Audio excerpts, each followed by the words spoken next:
جميل. نكمل. اللهم صل وسلم على سيدنا محمد. الله يقول عز بسم الله. ماشي.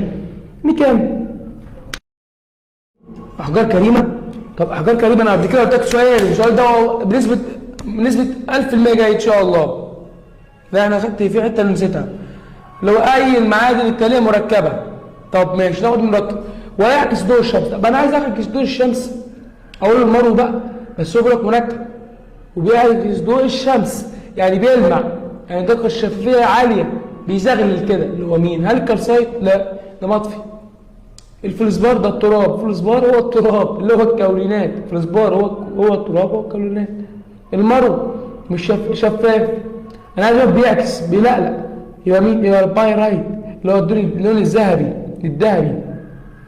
طيب الزمرد من الاحجار الكريمه دي انا قلت قبل كده الفرق بين الاحجار الكريمه والاحجار المقلده. الاحجار المقلده اقل من 6 صلادتها اقل من 6 لكن الاحجار الكريمه مش بزميلكم دي الكريمه ده احجار كريمه بيبقى صلادته كام؟ 7.5. طيب نكمل يا شباب. عاوز على القش طبعا. المعدن الذي ينتمي اكثر المجموعات اقتصاديا يعني بستفيد منه. طب هل الكالسيت بستفيد منه؟ لا ده عادي ممكن الاقيه بقرش يعني مش مشكله.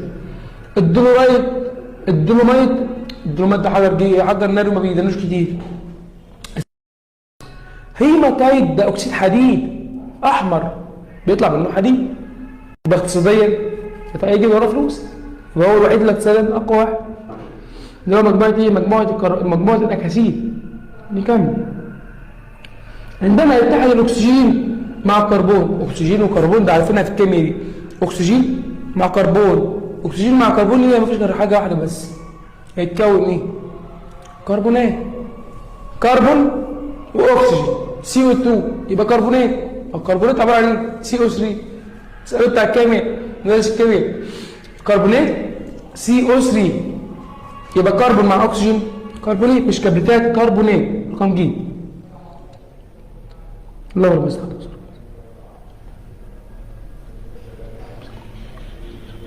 المعدن الذي يعتبر مصدر لعنصر يستخدم في صناعه الاسلاك. اسلاك الكهرباء نرجع نقول تاني تصحصحوا معايا بالله عليكم. اسلاك الكهرباء من ايه؟ من نحاس. يعني انا عايز ايه؟ نحاس. حلو. مين في دول نحاس؟ هل الجبس فيه نحاس؟ لا ده كبريتات غير عضويه. اثناء تحضير احد مركبات معمليه لا يعتبر هذه الماده معدن. ليه ما تعتبرش معدن؟ عشان متبلوره؟ لا هي مش متبلوره. ماشي. هل هي غير عضويه؟ غير عضويه. هل هي ماده صلبه؟ لا هي ماده صلبه. لكن هي تكونت في الطبيعه؟ لا ما تكونتش في الطبيعه. يبقى دي الخطأ. يعني مش هعتبرها ماده هي صلبه وغير عضويه واتحضرت المعامل بس المهم عندي ما نفذتش الشرط الاساسي. لازم تبقى معموله في الطبيعه زي مين؟ معمول في الطبيعه. طب ما الفحم اهو معمول في الطبيعه بس عضوي ما ينفعش. نكمل. اي مواد الاتيه او التاليه لا ينتوي الى مجموعه المعادن. ناخد اول واحد التلج. والتلج دوت ليه نظام بلوري ثابت اللي هو الميه اللي هو H2O. ماشي يعني ممكن اعتبره من المعادن. الملح يكون معروف اللي هو NaCl وليه بلوره بردك مكعبه. المغناطيت ده اكسيد حديد بردك من المعادن. لكن الوحيد اللي مش مالوش شكل بلوري ثابت هو السكر اللي هو الجلوكوز. مالوش اي تركيب كيميائي ثابت مالوش ليه بلوره بمعنى صح. ناخد الملاحظه المكتوبه. الثلج الطبيعي من المعادن يحتوي على بلورات زي ما قلنا اهو. كما ان اللؤلؤ الطبيعي ليس من معادن. ليه؟ لانه تكون عضوي من اجسام الكائنات الحيه. اللؤلؤ ده غالي ده اللي هو بمليارات ده مش طبيعي. هو طبيعي بس ليه؟ او مش معنى سوري ليه؟ لانه تكون ماده عضويه من بقايا المحار. افتح المحاره كده زي ام الخرول الاقي فيها اللؤلؤ يبقى دي اصلها كائن حي فدوت يعتبرش معدن. نكمل يا شباب.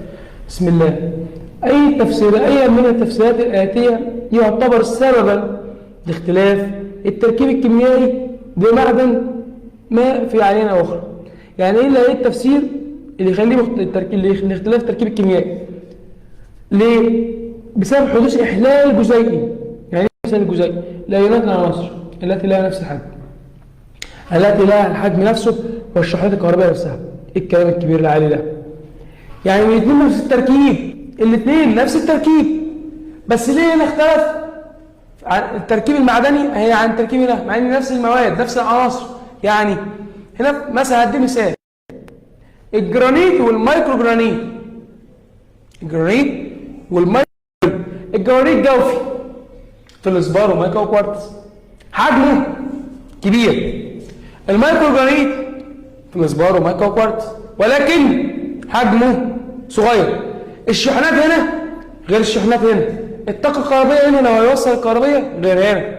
يعني الشحنات هو فيها كهرباء، قال لك اي حاجة المية دي متعادلة كهربائيا، يعني فيها شحنة موجبة جزئيا وسالبة جزئيا.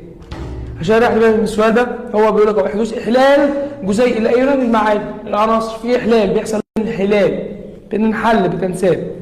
نكمل. الشكل المقابل يمثل باللورة هنكمل احد الانظمه. ماشي دوت كده احنا معروفه هو شكل معين لغايه يعني لغايه دلوقتي مفيش عندي معين، هو المفروض انه يبقى معين كمان بس مش هنتكلم حاليا. بيقول لك ايه؟ الزوايا كلها يعتبر مختلفين الا زاويه واحده اللي هي الزاويه 90 دي الزاويه الوحيده المظبوطه، والاطوال مختلفه. يبقى مين؟ يبقى احاد الميل. حتى انت لو جيت تكتب مدرسه هتلاقي الشكل ده بالذات احاد الميل. نكمل. إذا علمت أن طول المحور A نصف طول المحور B وضعف طول المحور C والمحاور متعامدة. ماشي فاصلة إيه؟ سيبك من الكلام ده كله. بيقول لك دلوقتي A ما بيساويش B ما بيساويش C، حلو، لكن الزوايا متعامدة عن قد بعض. طب الزوايا متعامدة والأضلاع مختلفة يبقى مين؟ يبقى معاين القائم، ما أنا قلتها امبارح، معاين القائم أطوال مختلفة زوايا متوافقة. من المعادن التي استخدمها الانسان في صناعه مواد البناء. مواد البناء معروفه بقى من غير الترم، ما تقوليش الاوليفين ما سمعناش عنه، السفلوريت ما سمعناش عنه، الانهيدرايت جبس ملوش لازمه، لكن الوحيد اللي في مواد البناء الكالسايت.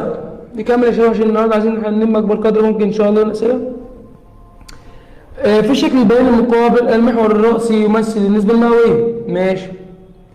العناصر المكونه للصخر A و B C ماشي أ ب ج على الترتيب.